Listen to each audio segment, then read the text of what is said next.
Habari leo magazetini. Today in media. Aujourd'hui dans les médias.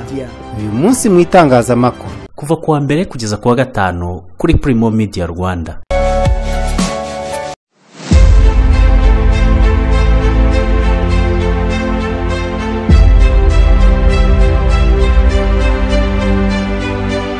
Nongeye kubasuhuza ndabifuriza kugira ibihe byiza nshuti bakunze wa Primo Media Rwanda. President Macron arashaka guhuriza Kagame na Tshisekedi mu nama. N'abadepite batumije abaminisitiri babiri kubera ibibazo byagaragajwe n'abaturage. Mu murenge wa Kigabiro ari umwarimukazi wishwa ciwe ijosi. Muri aya makuru turanareba impamvu raporo ya AMF yashyize u Rwanda mu bihugu 50 bikennye cyane ku isi. Urukiko rwemeje ko ikirego Repubulika ya Demokarasi ya Kongo yareze mu Rwanda gifite ishingiro. Mu gihugu cya Uganda aho umuturage yiciwe mu ihangana ry'abakandida b'ishyaka riri ku butegetsi NRM. President Ramaphosa wa Afrika y'Epfo yirukanye minisitiri wagiye muri Amerika atamusabye uruhushya. N'abanyamerika batandatu bafunzwe bazira gushaka kohereza ibintu bibujijwe muri Korea ya Ruguru birimo na Bibiliya. Ngizo zimwe mu ngingo z'ingenzi gizi gahunda y'umunsi mu itangazamakuru ya none tariki ya 27 z'ukwezi kwa gatandatu kwa 2025 mujye kugezwaho nanjye Jean Dodier Kanijabo. Bantu mutunzi imodoka zikoranabuhanga zinywa mazutu, diesel cyangwa essence cyane cyane za hybrid mwaba muzi ko izi modoka zigira amavuta y'umwihariko yagenewe system za DPF na catalyst. Mu yandi makuru nuko hejuru ya 90% y'abatunzi imodoka mu Rwanda ari zo muri ubwo bwoko ariko nyamara 85% ziri mu garage. Izikiri kugenda zacitse intege zirashyuha ku buryo kuzitinza nabyo biri kuziganisha habi. Ibi byose biraterwa no kudakurikiza amabwiriza maintenance mu masysteme yazo. Inkuru nziza ishobora gutuma udahangayika ariko nuko igisubizo cy'ibyo bibazo kiri muri Autorea Maintenance Limited. Iki ni ikigo kirimo abahanga mu gusuzuma amasysteme yose agize imodoka ndetse no kwifashisha produits zikenewe kugira ngo izi modoka zikorerwe maintenance. Basanga igikondo bagufashe muri maintenance y'umwihariko ku modoka zo mu bwoko bwa Kia na Hyundai. Ku bindi bisobanuro bahamagare kuri 0786 20 60 54. Nyamara ngo ikintu cya mbere burya ni amakuru. Mu ivuriro Everlife nahivurije umwijima, mpivuriza n'iby'amabanga y'abashakanye. Bankoraho riraka n'abahanga pe. Nyuma yo kugira ikibazo cy'imisemburo mike bandangiye ivuriro Everlife ndarigana baramfasha icyo kibazo kirakemuka. Nyuma naje kujyana n'umubyeyi wanjye afite ikibazo cya hypertension, ubu ngubu n'umuziba. Nashishikariza abantu bafite ibibazo by'imisemburo bigatuma batabyara, bigatuma imihango yabo itaza neza nkuko bikwiye, kuba mwagana ivuriro Everlife bakabafasha. Murakoze cyane. Ivuriro Everlife rikorera Nyabugogo rimaze kuba ubukombe mu Rwanda no hanze yarwo mu kuvura indwara bakoresheje imiti y'ibimera kandi itunganyijwe neza mu buryo bw'ibinini, poudre cyangwa liquide. Hari abadogiteri batandukanye bagufasha kandi kiza nuko aho waba uherereye hose ku isi imiti yakugeraho, cyane ko bakorana na DHL. Mu ndwara bavura twavugamo nk'iz'imyororokere zose, kurangiza vuba no kubura ubushake, indwara zifata abadamu zose, igwingira ry'igitsina, indwara nk'umwijima, diabete, amara, igifu, asima. Abifuza kuva ku biyobyabwenge nabo barabafasha. Ku bindi bisobanuro wahamagara cyangwa ukandikira muganga. Everlife, icyizere cy'ubuzima. President Macron arashaka guhuriza Kagame na Tshisekedi mu nama.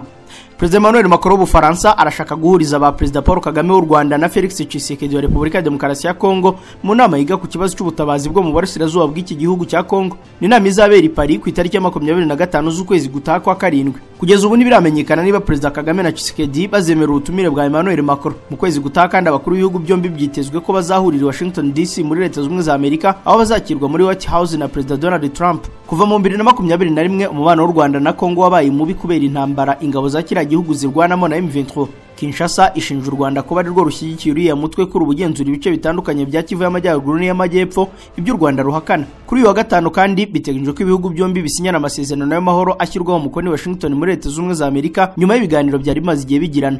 Ni amasezerano byitezwe ko ashobora gushyira iherezo ku mwuka mubi umaze hafi imyaka 4. N'abadepite batumije abaminisitiri babiri kubera ibibazo byagaragajwe n'abaturage. Abadepite batumije minisitiri w'ubutegetsi bw'igihugu n'uwikoranabuhanga na innovation kugira ngo batange ibisobanuro mu magambo kubera ibibazo byagaragaye mu ikoranabuhanga mu gutanga serivisi ku baturage.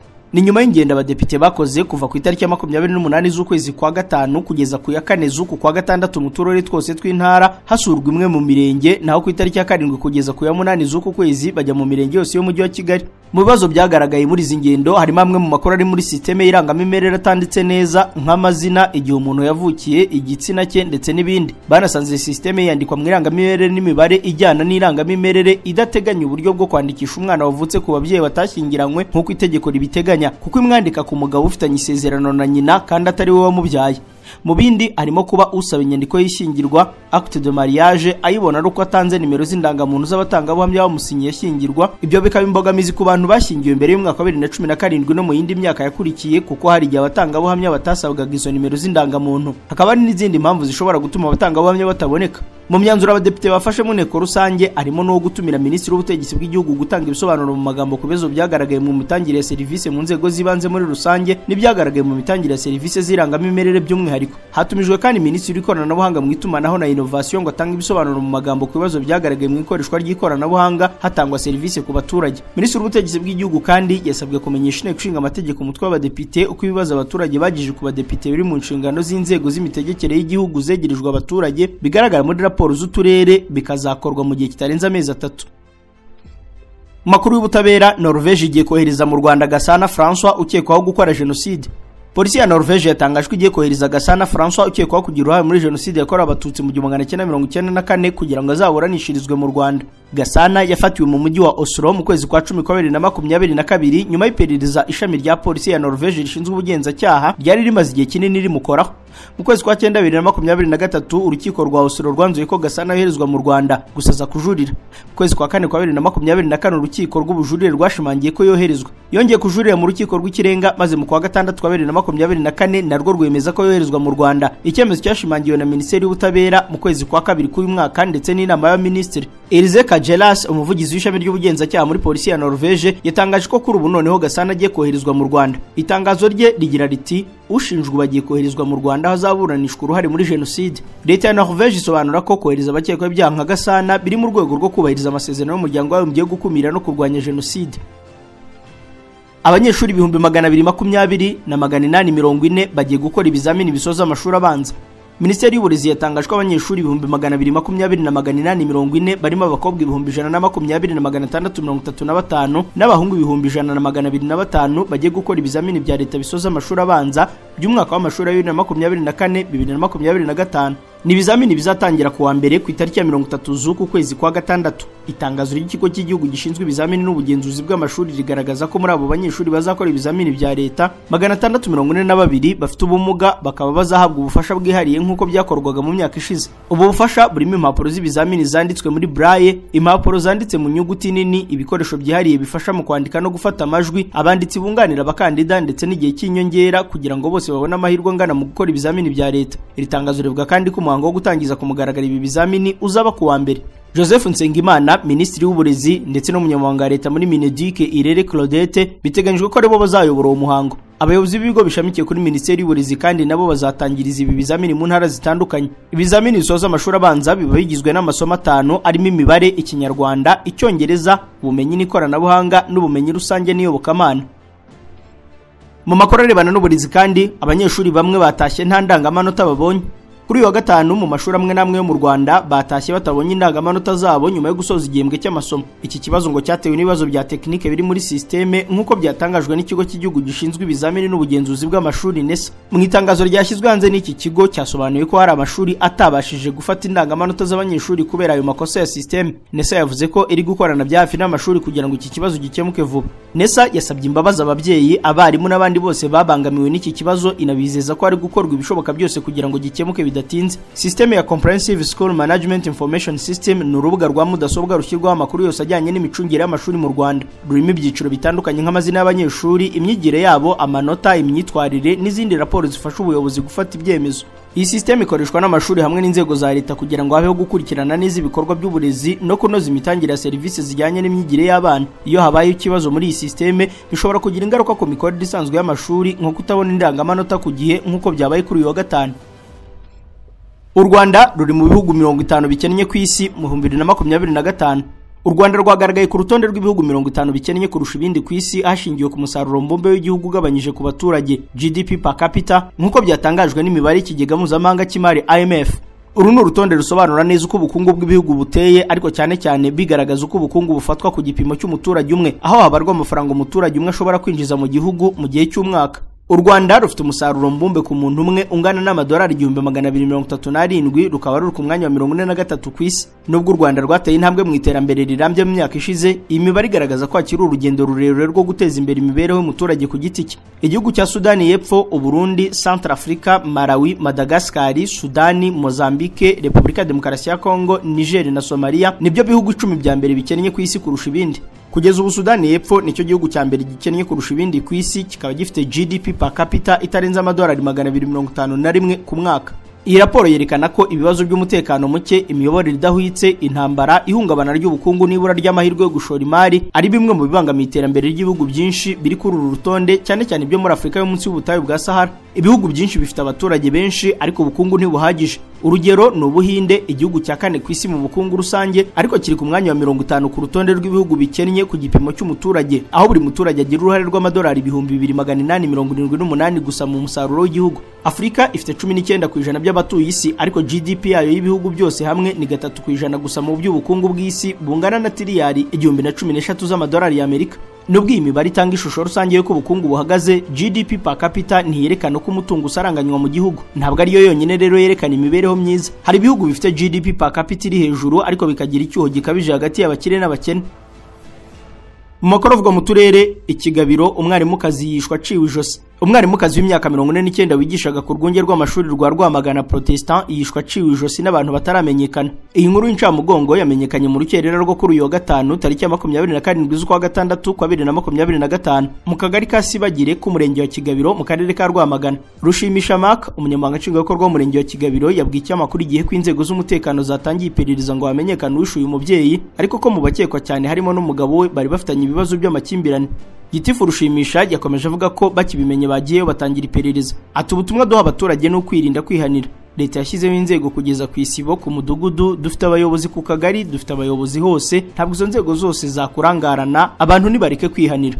Umuntu ufite ikibazo nagana ubuyobozi. Umuvugizi wa polisi y'u Rwanda mu burasirazuba SP Twizeyimana Hamduni yagize ati twamenye ko hari abantu batari bamenyekana batemye uriya mubyeyi ijosi. Ubiperereza ryatangiye ngo bamenyekana abagizi ba nabi kandi babihanirwe. Umurambo wa nyakwigendera wabonwe n'umwe mu bana be mu rukerera, ahita atabaza inzego z'umutekano. Yitabye Imana yarasanzwe afite abana 4 yabyaranye n'umugabo we bari bamaze iminsi bafitanye amakimbirane.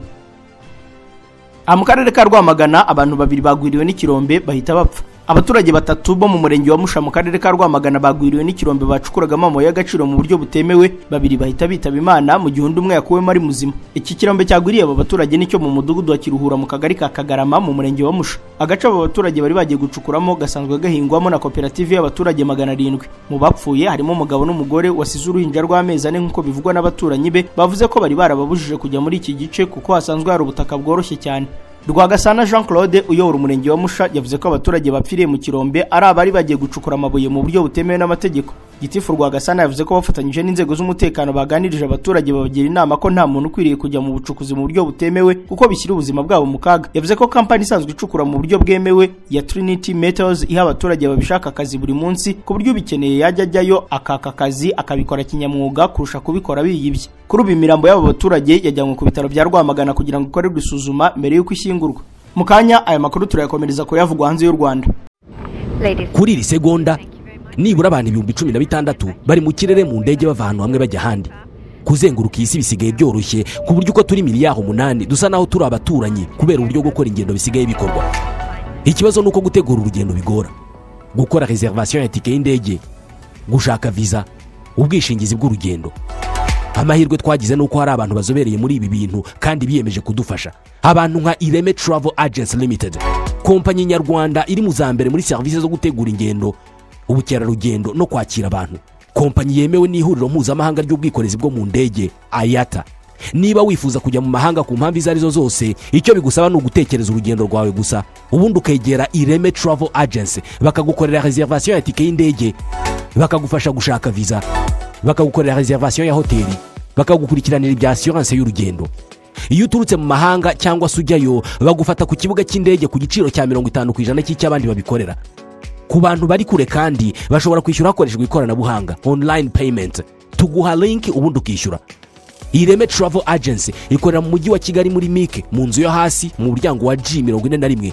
Hamagara 07 85 36 48 cyangwa 07 89 88 ushobora no kwandika email kuri info@iremetravel.rawa. wanasura urubuga rwa internet wa@iremetravel.rawa. Waba ukeneye telefone igezweho, kompyuta zuje ubuziranenge, imodoka nziza cyangwa ibindi bicuruzwa na serivisi guturuka i Dubai, wizengurutse umutwe, Soatas niyo company yizewe watsindiye isoko. Ukaba ukeneye ibikoresho bisabwa kugira ngo hacane umucyo, wibunze imitima, tugane muri Soatas tubigukorere vuba kandi rwose. Nubwo waba ufite amafaranga make twayaheraho tukagirana amasezerano. Ufite imodoka ushaka kuyihindura cyangwa kugura indi, nta kidasanzwe muri Soatas. Hybride, electrique n'izindi modoka zigezweho tugufasha kuzikugurira ku kiranguzo bataguhenze. Dushobora kuyigura dukoresha amafaranga yawe, ukaduhembera serivisi yuko twayikuguriye ku kiranguzo, cyangwa ukadutuma imodoka ushaka tukayikugurisha ku giciro gito. Niba hari umuvandimwe cyangwa inshuti iri Dubai twafasha cyangwa twakunganira mu bundi buryo, nabyo turabikora. Kuguhuza n'ibyo ukeneye i Dubai ntibizongera kugusaba kurira indege, kuko nitwe muhuza wawe na Dubai. Serivisi zacu zirihuta kuko bisaba gusa iminsi iri hagati y'3 n'5 tukaba twagutumikiye. Dukorera igikondo munsi yo kwa Mironko ku marembo ya Naebo. Ku bindi bisobanuro mwaduhamagara cyangwa mukatwandikira kuri 0788 67 85 97 cyangwa 0787 02 45 13. Gukorana na Soatas ni amahitamo yo kuzigama igihe n'amafaranga. Makuru avugwa hanze y'u Rwanda, urukiko rwemeje ko ikirego Kongo yareze u Rwanda gifite ishingiro. Urukiko rwa Afurika rushinzwe uburenganzira bwa muntu rwanzuye ko ibyo u Rwanda rwari rwaratanze nk'impamvu rudakwiye kwakira no kuburanisha ibirego Kongo irurega zidafite ishingiro. Hashize igihe Kongo ireze u Rwanda ko rumaze igihe kirenga imyaka 30 ruyitera, ibintu rwahakanye, ndetse abari baruhagarariye muri uru rubanza bakavuga ko ibyo atari byo, ku rukiko rwaregewe rudafite ubushobozi bwo kuburanisha icyo kirego, bityo ko kidakwiye kwakirwa. Inteko iburanisha muri uru rukiko ruri Arusha muri Tanzania yanzuye ko ingingo u Rwanda rwatanze rwisobanura ku byo Kongo irurega bitakiriwe. Urukiko rwanzuye ko rufite ubushobozi bwo kwakira ikirego cya Kinshasa no kukiburanisha, ruhita rusaba u Rwanda ko mu gihe kitarenze iminsi 90 rugomba kuba rwatanze ibisobanuro bikubiyemo ubwiregure kuri ibyo birego. Urukiko rwanzuye ko nyuma y'uko u Rwanda rutanze ibisobanuro kuri iyi ngingo, Repubulika ya Demokarasi ya Kongo izaba ifite iminsi 40 yo gutanga ibisubizo kuri byo, byose bikazaherwaho urukiko rufata umwanzuro wa nyuma. Kugeza ubu ntacyo u Rwanda ruratangaza kuri icyo cyemezo. Ni Repubulika ya Demokarasi ya Kongo rero yavuye mu byo gusaba ko ingabo z'u Rwanda ziva ku butaka bwayo. Intumwa za Repubulika ya Demokarasi ya Kongo mu biganiro biganisha ku mahoro biri guhuza iki gihugu n'u Rwanda kera kabaye zaretse ibyo gusaba u Rwanda kuvana muri Kongo ingabo rushinjwa kuhagira. Kinshasa n'ibihugu bishyigikiye bakunze kuvuga ko u Rwanda rufite mu burasirazuba bwa Kongo ingabo zibarirwa mu 7,000 ibyo u Rwanda rwakunze gutera utwatsi. Kigali cyakora yemera ko yashyizeho ingamba z'ubwirinzi ku mipaka mu kwirinda ko ingabo za FARDC na FDLR bahungabanya umutekano w'u Rwanda. Ibiganiro u Rwanda na Kongo bimaze igihe bigirana ku buhuza bwa Leta Zunze Ubumwe za Amerika, byitezwe ko bigomba gusiga ibihugu byombi bisinya amasezerano y'amahoro ashyirwaho umukono na Minisitiri w'Ububanyi n'Amahanga kuri uyu wa gatanu. Ibiro ntaramakuru Reuters by'Abongereza bivuga ko ku makuru byahawe n'amasoko yo mu nzego za diplomasi ari uko mu gihe cy'ibiganiro ngo Amerika yasabaga u Rwanda gukura ingabo zarwo muri Kongo mbere y'uko amasezerano asinywa. Iyi ngingo kandi ngo yari no mu mbanziriza amasezerano ibihugu byombi byasinyanye mu kwa kane uyu mwaka. U Rwanda cyakora ngo rwarabirwanyije kuko rwagaragazaga ko rutewe impungenge n'imitwe twaje intwari ikorera mu burasirazuba bwa Kongo, by'umwihariko wa FDLR ugizwe n'abiganjemo bagize uruhare muri jenoside yakorewe abatutsi mu 1994. Amasoko atatu yatangarije Reuters ko verisiyo nshya y'aya masezerano iteganya ko ingabo z'u Rwanda zizava mu burasirazuba bwa Kongo mu gihe cy'amezi menshi, mu gihe abira muri aya masoko yavuze ko ibyo bizaba bishingiye ku bikorwa byo kurwanya FDLR. Umuvugizi wa guverinoma y'u Rwanda Yolande Makoro yabwiye birabiro ntaramakuru ko kuba u Rwanda rwakura ingamba z'ubwirinzi rwashyize ku mupaka warwo bizashingira ku gusenya FDLR. Mugenzi we Tina Salama uvugira Perezida Tshisekedi wa Kongo we yavuze ko Kinshasa yumvaga ko u Rwanda rugomba gucyura burundu ingabo zarwo. Ni mu gihe umuvugizi wa Minisiteri y'Ububanyi n'Amahanga ya Amerika we yirinze gutangaza ku biganiro bya diplomasi bigikomeje. Dukomereza amakuru muri Uganda aho Museveni yihanije abima abanyarwanda bo muri Uganda ibyangombwa.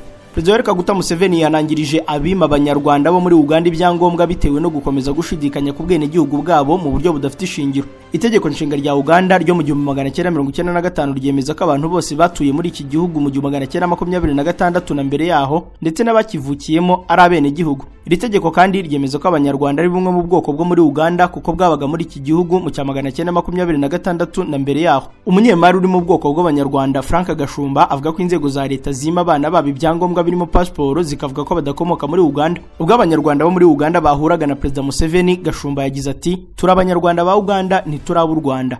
Mu gihe umuntu afite indangamuntu aba akwiye guhabwa passport nta kubogama. Gashumba yasobanuye ko kutabona pasiporo bituma abana b'abanyarwanda bo muri Uganda babura amahirwe. Perezida Museveni yatangaje ko abantu bamaze imyaka myinshi batuye muri Uganda bazwi n'abaturage, bityo ko ayo makuru akwiye gushingirwaho mu kubaha serivisi bakeneye. Ati abantu bamaze igihe kinini baba hano barazwi n'abaturage, ntabwo bakwiye gutotezwa cyangwa ngo bimwe serivisi, bakwiye kubahwa, uburenganzira bwabo bukubahirizwa. Yibukije ko kuba abaturage bitwa abanyarwanda atari ikibazo kuko hari ubundi bwoko baba mu bihugu bitandukanye burimo abahoro nawe ubwabarizwamo. Ati nanjye ubwanjye ndi umuhoro, abantu bacu bari mu Rwanda, Tanzania na Uganda, ariko navukiye hano. Nshaka kuba umunyarwanda najya mu Rwanda, ariko sinavuga ko ndi umunyankore n'umunyarwanda. Uyu mukuru w'igihugu cyakora yamenyesheje abanyarwanda bo muri Uganda bafite ubwene gihugu bwo mu Rwanda ko badakwiye kugira bubiri icyarimwe, abasaba guhitamo. Perezida Museveni kandi yatangaje ko hazashyirwaho komite izashingwa gukurikirana ikibazo cy'abanyarwanda bo muri Uganda bimwe ibyangombwa kugira ngo ukuri ku nkomoko yabo kumenyekane.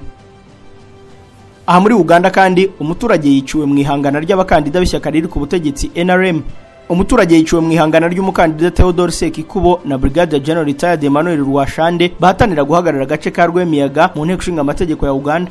Abifuza guhagarara ishyaka NRM bakomeje ibikorwa byo kwiyamamaza hirya no hino muri Uganda kugira ngo abazabashyigikira n'abaturage bababwire imigabo n'imigambi yabo. Ni muri urwo rwego Sekikubo na Brigadier General Retired Rwashande basanzwe ari abanyamuryango ba NRM bagiye kwiyamamariza muri Rwemiyaga.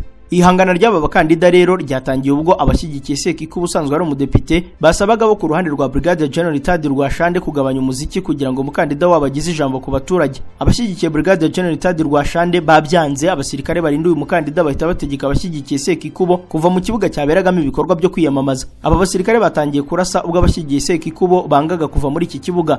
Umuturage umwe witwa Sembusi aricwa, undi arakomereka mu mutwe, Sekikubo akomeretswa n'isasu ryakoze ku rutoki. Komiseri muri komisiyo ya NRM ishinzwe amatora Ambasaderi James Kinobe yatangajwe ibyabereye muri kara gace bibabaje kuko abasirikare badakwiye kwivanga muri politiki.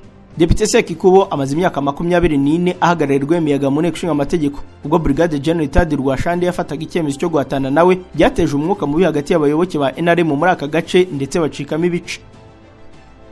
Muri Afrika y'Epfo ho Perezida Ramaphosa yirukanye minisitiri wagiye muri Amerika atamusabye uruhushya. Perezida Cyril Ramaphosa wa Afrika y'Epfo yirukanye minisitiri wungirije ushinzwe ubucuruzi, inganda n'ihiganwa Andrew Whitfield nyuma y'uko agiriye uruzinduko muri Leta Zunze za Amerika atabisabiye uruhushya. Ibiro bya Perezida wa Afrika y'Epfo byagize biti Bwana Whitfield yakuwe ku mwanya wa minisitiri wungirije kubera ko yagiriye uruzinduko mu mahanga ataha uruhushya na Perezida. Uruzinduko rwe muri Amerika rwarenze byeruye ku mabwiriza n'ibikorwa bijyanye n'imyitwarire y'abagize urwego nyubahiriza tegeko. Byasobanuye ko Perezida Ramaphosa yamenyesheje umuyobozi w'ishyaka Democratic Alliance iby'iki cyemezo cyane ko Whitfield yarahagarariye ishyaka muri guverinoma y'umwe ya Afrika y'Epfo. Mu gihe icyemezo cyo kwirukana minisitiri wagiriye uruzinduko mu mahanga nta ruhushya yahawe gifatwa nk'ikidasanzwe, ibi biro byagaragaje ko atari ubwa mbere muri Afrika y'Epfo gifashwe. Biti mu 1995 Perezida Nelson Mandela yirukanye nyakwigendera minisitiri wungirije Madikizela Mandela. Mu 2007 Perezida Thabo Mbeki yirukana wari minisitiri wungirije kubera kugira uruzinduko mu mahanga nta ruhushya bari bafite. Biteganyijwe ko umusimbura wa Whitfield azava mu ishyaka Democratic Alliance nk'uko biteganywa n'amasezerano agenga imikorere ya guverinoma y'ubumwe ya Afrika y'Epfo.